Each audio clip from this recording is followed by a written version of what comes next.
自從唐玲成為咗媽媽之後，我發覺啊，越嚟越多親子活動啊，童裝品牌啊，都揾你出席活動噃。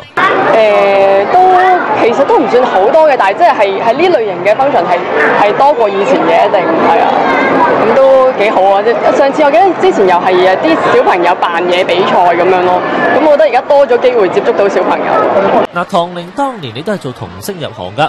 近期活動又多咗啦，會唔會考慮下帶仔仔過嚟參加？唔知啊，睇下點啦。但係我自己就盡量就都唔想佢咁早就入行咯，係都係啊。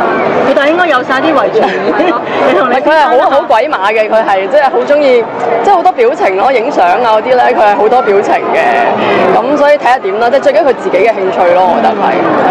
即係嗰啲人冇主動咧，你拍廣告啊？咦，暫時又冇喎。係啊，